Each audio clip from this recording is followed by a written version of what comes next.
Liquidated your mother's inheritance for our honeymoon resort. My new bride loves luxury."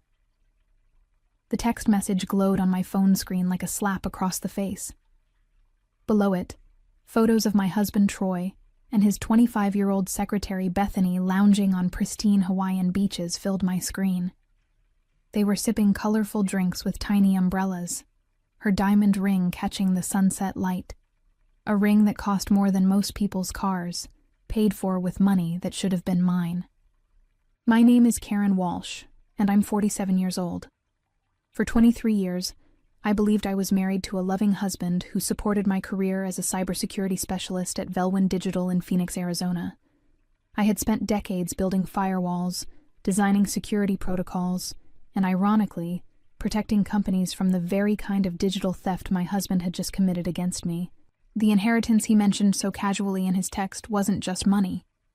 It was the last connection I had to my mother, who had passed away 6 months earlier after a long battle with cancer. I set my phone down with trembling hands, staring at the modest apartment I now called home after Troy had kicked me out of our house 3 weeks ago. He had served me divorce papers the same day he announced his engagement to Bethany, claiming I was too focused on work and emotionally unavailable. What he didn't mention was that he had been planning this betrayal for months, systematically transferring assets and liquidating accounts while I was consumed with caring for my dying mother. The irony wasn't lost on me that the man who had accused me of being cold and calculating had orchestrated the most calculated betrayal I could imagine. While I was holding my mother's hand in her final moments, Troy was apparently planning his new life, with a woman barely older than our daughter would have been, if we'd had children. The inheritance, nearly $200,000 that my mother had saved through a lifetime of careful budgeting, was supposed to help me rebuild after the divorce. Instead, it was funding Troy's romantic getaway with his new bride, a woman who giggled at his jokes and called him Daddy in a way that made my skin crawl. As I scrolled through more photos of their tropical paradise, something dark and determined settled in my chest. Troy thought he was clever, thought his basic understanding of banking and legal loopholes made him untouchable. But he had forgotten one crucial detail about his soon-to-be ex-wife. I didn't just work in cybersecurity. I was one of the best in the business. And unlike him, I actually understood how money moved in the digital age, how accounts could be traced, and more importantly, how they could be manipulated. He had made the mistake of underestimating me, and that oversight was about to become very, very expensive for him. My relationship with Troy hadn't always been this toxic battlefield of betrayal and manipulation. We met in college when I was studying computer science, and he was pursuing business administration. Back then, he seemed charming and ambitious, talking about building a future together where we'd both be successful in our respective fields. He supported my decision to specialize in cybersecurity, even bragging to friends about having a tech genius for a girlfriend. The early years of our marriage were genuinely happy. Troy started his own consulting firm, Mitchell & Associates, while I climbed the ranks at various tech companies before landing my dream job at Velwyn Digital. We complemented each other well, his people skills and my technical expertise. When clients needed both business strategy and digital security, we sometimes worked together, and those collaborations felt like the best parts of our partnership. But somewhere along the way, Troy's attitude toward my success shifted. What had once been pride became resentment. He started making subtle comments about how I spent too much time playing with computers, and not enough time being a real wife. When I received promotions or recognition for my work, he'd find ways to diminish the achievement, suggesting I only succeeded because companies needed to fill diversity quotas or because my male colleagues wanted to sleep with me. The warning signs were there, but I was too busy to notice them fully. When my mother was diagnosed with cancer last year, Troy seemed supportive at first.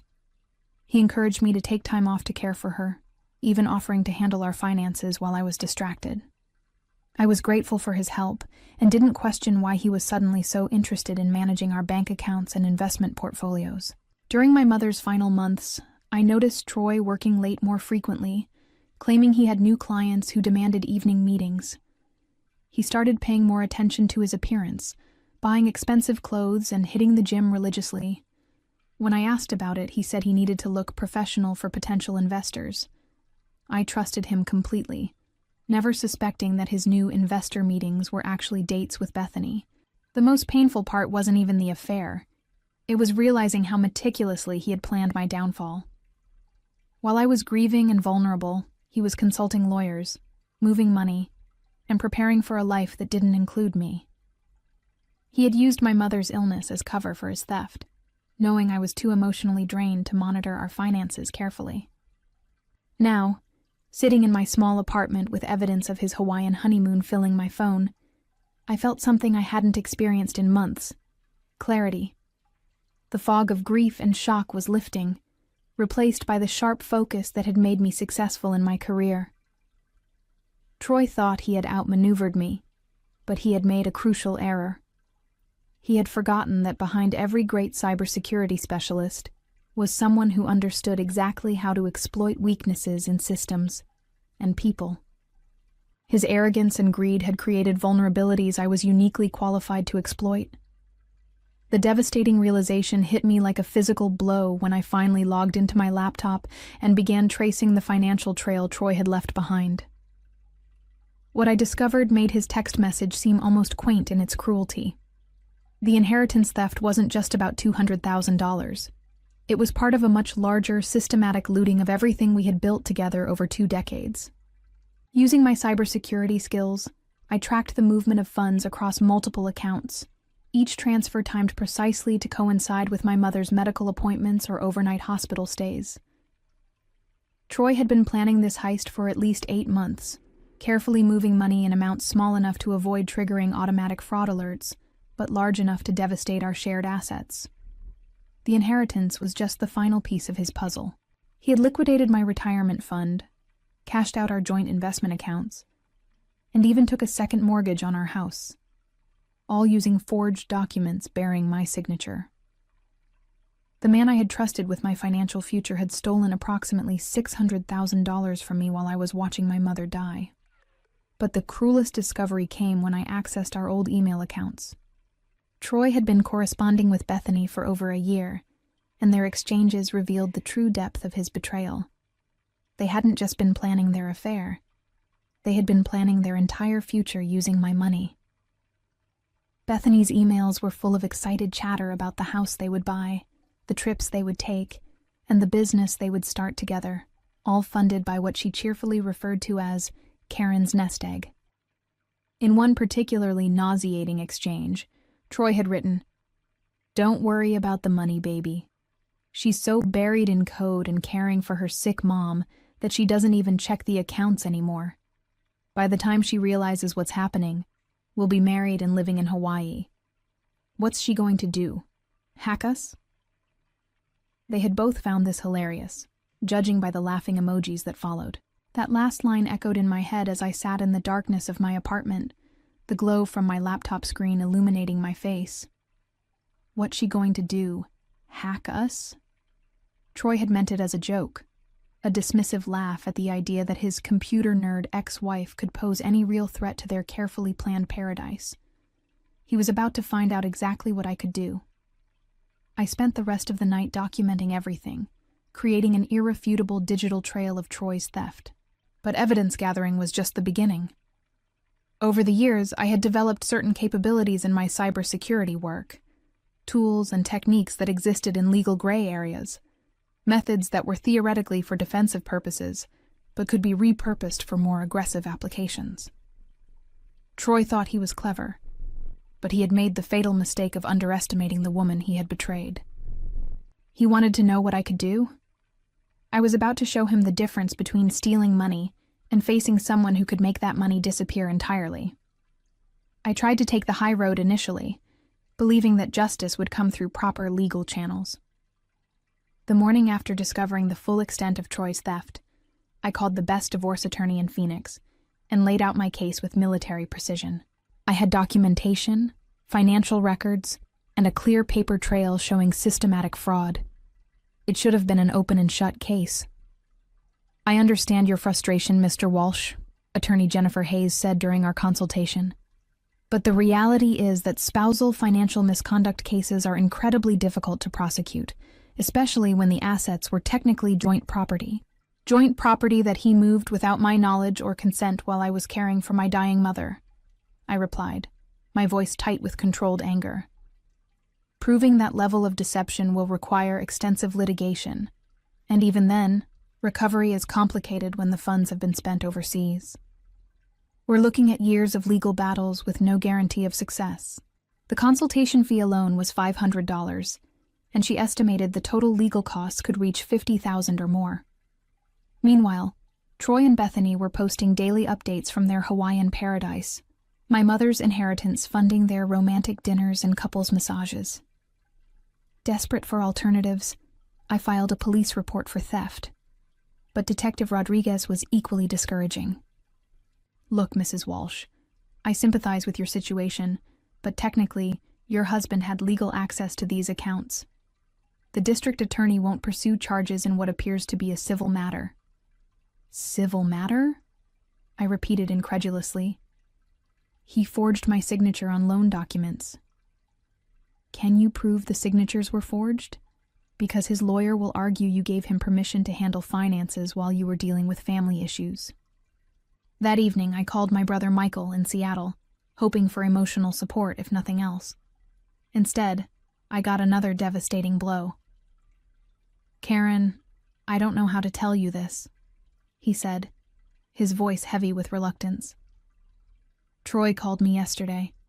He said you've been having some kind of breakdown since Mom died, that you've been making wild accusations about money. He seemed really worried about you.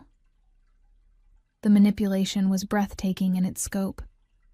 Troy wasn't just stealing my money. He was stealing my credibility, painting me as an unstable woman, having a grief-induced psychotic break. By the time I could prove the theft, my reputation would be destroyed, and his narrative would be firmly established. Michael, you know me. Do I sound unstable to you? I asked, fighting to keep my voice steady. You sound angry, he admitted. Look, maybe you should focus on healing instead of fighting. Troy said he'd be willing to work out some kind of settlement if you stopped pursuing legal action. A settlement? Troy wanted to negotiate returning a fraction of what he stole in exchange for my silence and compliance. The audacity was staggering, but also enlightening. He was worried enough about legal exposure to preemptively discredit me with my own family. That night, I received another text from Troy. Saw you filed a police report. That was unnecessary drama, Karen. I'm willing to discuss a reasonable settlement when we get back from our honeymoon. No need to make this uglier than it needs to be. Attached was another photo of him and Bethany at an expensive restaurant, her engagement ring sparkling in the candlelight as they shared what looked like $1,000 meal. The casual dismissal of my grief and outrage as unnecessary drama was the final straw. I stared at that photo for a long time, studying their faces. They looked so confident, so secure in their victory. Troy's expression held a hint of smug satisfaction, as if he were savoring not just the expensive wine, but the knowledge that he had completely outmaneuvered his ex-wife. He thought he had won. He thought his careful planning and legal maneuvering had made him untouchable. But Troy had forgotten that I wasn't just some abandoned wife crying into her tissues. I was a cybersecurity specialist with 25 years of experience in digital warfare. And if the legal system wouldn't give me justice, I would create my own. The breakthrough came when I was analyzing Troy's digital footprint more carefully, searching for any vulnerability I could exploit. What I discovered made me realize that my husband's arrogance extended far beyond his personal betrayal. He had been running his business with the same reckless disregard for security that he'd shown in stealing from me. Mitchell & Associates wasn't just Troy's consulting firm. It was a carefully constructed house of cards, built on fraudulent practices, that would make my inheritance theft look like petty larceny. Using techniques I'd developed for penetration testing at Velwyn Digital, I gained access to his business servers and uncovered a systematic pattern of client fraud spanning nearly 5 years. Troy had been double billing clients, creating fake expenses for projects that didn't exist, and most damaging of all, selling confidential client information to their competitors. The financial records showed millions of dollars in illicit revenue, all carefully hidden through shell companies and offshore accounts. The inheritance money wasn't funding a romantic honeymoon. It was helping to hide evidence of massive corporate fraud. But the most shocking discovery was that Bethany wasn't just his secretary and mistress. She was his partner in crime. Email chains showed her actively participating in the fraudulent schemes, forging documents, and coordinating with overseas contacts to launder money. Their Hawaiian honeymoon was actually a business trip to finalize the transfer of stolen funds to accounts in countries with strict banking privacy laws. As I dug deeper, I realized that Troy's betrayal of me was part of a larger exit strategy.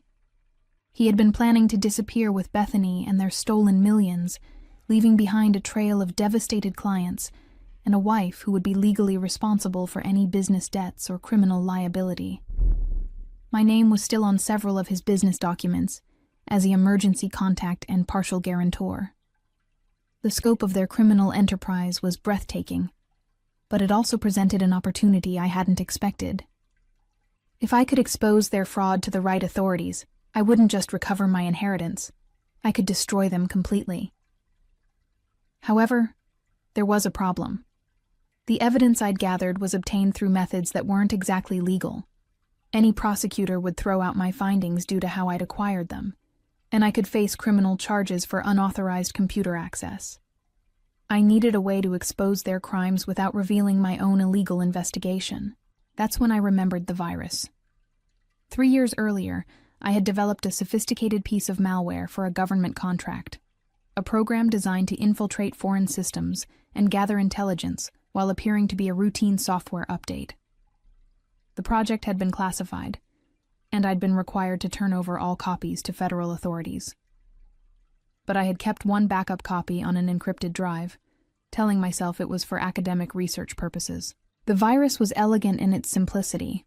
Once activated, it would systematically copy all files from infected computers and transmit them to a secure server, while simultaneously creating fake system logs to cover its tracks. More importantly, it could be programmed to trigger automatically when certain conditions were met, like when the infected computers connected to specific international banking networks. I spent the next 2 days modifying the code, creating a version that would activate when Troy's laptop accessed his offshore accounts. The beauty of the plan was that the virus would make it appear as though his own criminal activity had exposed him. The same security vulnerabilities he'd created through his fraud would be his downfall. All I needed was a way to install it on his computer remotely. Fortunately, Troy's arrogance had given me the perfect opening. He was still using the same email address and passwords he'd used throughout our marriage, never bothering to change them after our separation. The final piece of my plan required patience and perfect timing. I knew from their social media posts that Troy and Bethany would be returning to Phoenix in 3 days, and Troy would immediately need to access his business accounts to manage the legitimate portions of his consulting firm. That would be my moment to strike. But as I prepared to execute my plan, an unexpected complication arose. My phone rang at 2 a.m., displaying a number I didn't recognize. When I answered, a woman's voice spoke in rapid, panicked sentences. "Is this Karen Walsh? You don't know me, but my name is Patricia Lewis. I'm a client of your husband's firm, and I think you need to know what he's done to us." Patricia's story was heartbreaking and infuriating in equal measure. She was a widow in her 70s who had hired Troy to manage her late husband's retirement investments. Over the past 2 years, he had systematically drained her accounts, claiming the money was being invested in high-yield overseas opportunities. She had only discovered the truth when she tried to withdraw funds for medical expenses and found her accounts nearly empty. "I called the police, but they said it was a civil matter," she said, her voice breaking. "He stole my husband's life insurance money, everything we worked for. I don't know what to do." "How did you get my number?" I asked, though I suspected I already knew the answer. "I hired a private investigator. He found out about your situation and said there might be other victims. There are at least 6 of us that we know about, all elderly clients he's been stealing from. We can't afford lawyers, and the police won't help. The conversation lasted over an hour, and by the end, I realized that my personal revenge had become something much larger. Troy wasn't just a cheating husband who had stolen my inheritance. He was a predator, targeting vulnerable seniors, destroying the financial security of people who couldn't fight back. Patricia gave me contact information for the other victims, and over the next day, I spoke with each of them. The pattern was always the same. Troy would gain their trust, convince them to consolidate their investments with his firm, then systematically loot their accounts while providing fake statements showing fictional gains. The total theft exceeded $4 million, money stolen from people who had worked their entire lives to build modest nest eggs for their retirement years. Some of them were now facing eviction, or couldn't afford necessary medications because of Troy's greed. As I listened to their stories, my anger transformed into something colder and more focused. This wasn't about personal betrayal anymore. It was about justice for people who had no other recourse. The legal system had failed them just as it had failed me, but I had capabilities they didn't possess. I modified my virus one final time, programming it not just to expose Troy's crimes, but to systematically reverse his fraudulent transactions. The offshore accounts he'd worked so hard to hide would become the mechanism of his downfall, automatically transferring the stolen money back to his victims while simultaneously alerting federal authorities to his location and activities. The beauty of the plan was its poetic justice. Troy had used his victims' trust against them, exploiting their faith in his expertise. Now his own arrogance and technological ignorance would be his undoing. He thought he was safe in his Hawaiian paradise, but he had no idea that his next login would trigger a digital earthquake that would destroy everything he'd built. As I finalized the code, I felt a sense of purpose I hadn't experienced since my mother's death. Troy had made the mistake of targeting not just me, but innocent people who deserved better. He was about to learn that some fights choose you, and some enemies you simply cannot afford to make.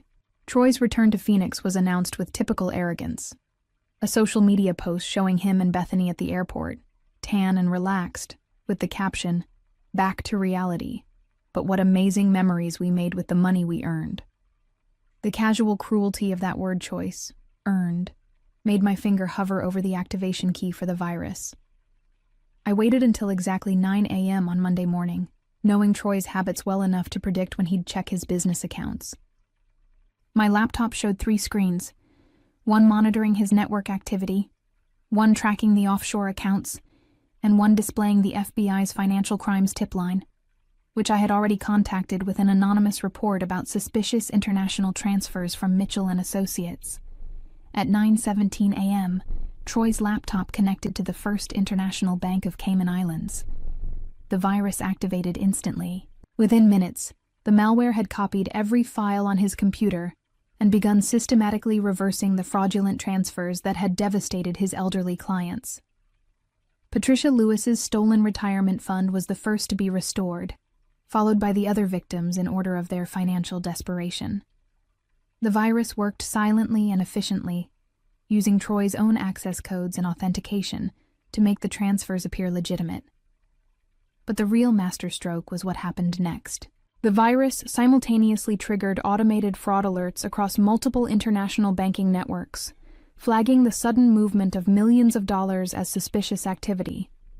Within 30 minutes of Troy's login, federal investigators were receiving real-time notifications about potential money laundering operations traced to his business. My phone buzzed with a text from Troy. "Something's wrong with my computer. All my files are corrupted. Do you know any tech support people?" The irony was delicious. He was asking his cybersecurity expert ex-wife to help him fix the very system I had just compromised. I replied, "Have you tried turning it off and on again?" 20 minutes later, another text. "This is serious, Karen. Someone's hacked my accounts. I need professional help." "That does sound serious," I responded. "Maybe you should call the police." The dominoes fell faster than I had anticipated. By noon, Patricia called me in tears, Not of sorrow this time, but of relief. "Karen, I don't understand what happened, but my money is back," she sobbed into the phone. "All of it. It just appeared in my account this morning with a note saying the bank had discovered fraudulent activity and reversed the transactions." Similar calls came from the other victims throughout the day. Elderly clients who had been facing financial ruin were suddenly whole again, their stolen retirement funds mysteriously restored.